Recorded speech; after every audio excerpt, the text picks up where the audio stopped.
پھر اللہ تبارک و تعالیٰ آخرت کا ایک منظر کھینچتے ہوئے کہتے ہیں وَيَوْمَ نُسَيِّرُ الْجِبَالَ وَتَرَى الْأَرْضَ بَارِزَةً کہ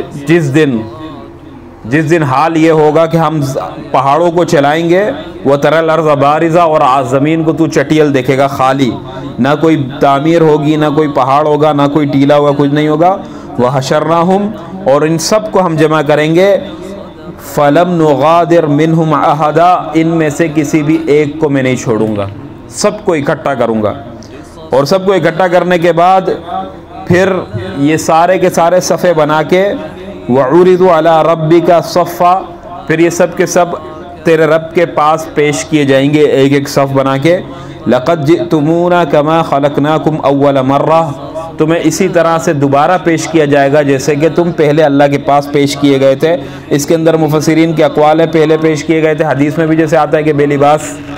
کسی کے جسم پر لباس نہیں ہوگا جیسے بچہ پیدا ہوتا ہے ایسے، اور مختون غیر مختون ختنہ بھی نہیں ہوئی ہوگی، اسی طریقے سے دوبارہ پیش کیا جائے گا۔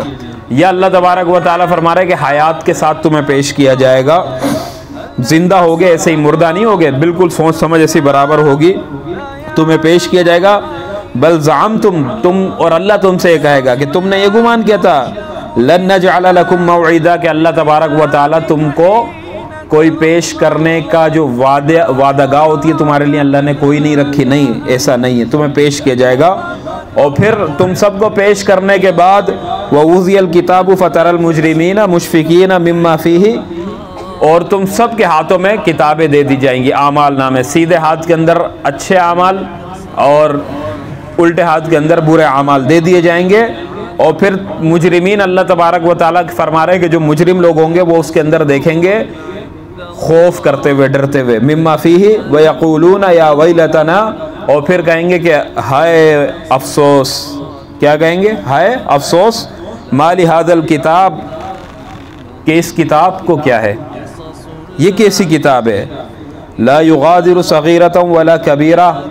کہ نہ تو اس میں کوئی چھوٹا گناہ رہا اور نہ ہی کوئی بڑا گناہ، سب کا سب لکھ دیا گیا، الا احصاها اللہ نے ایک ایک کو گن گن کر لکھ دیا، ایک ایک کو گن گن کر لکھ دیا۔ آج تنہائیوں میں چھپ کر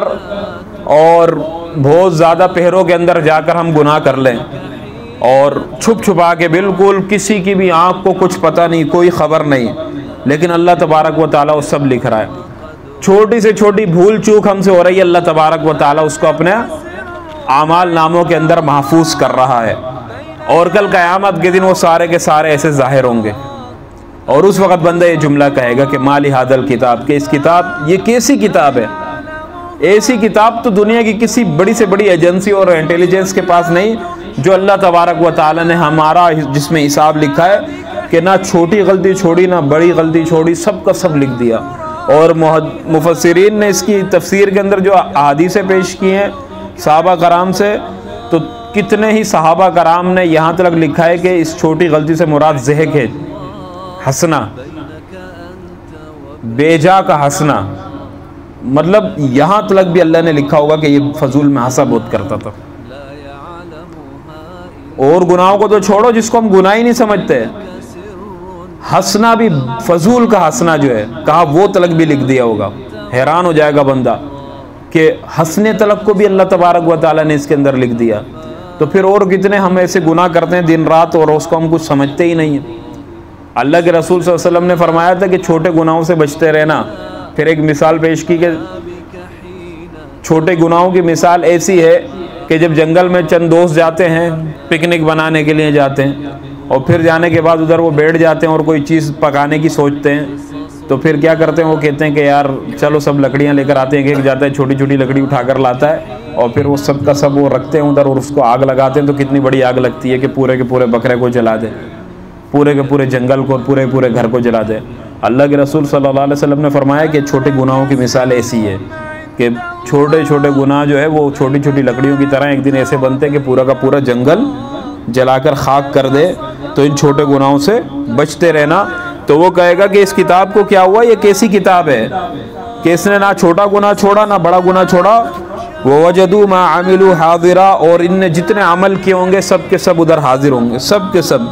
وَلَا يَظْلِمُ رَبُّكَ أَحَدًا تیرا رب کسی ایک پر بھی ظلم نہیں کرتا۔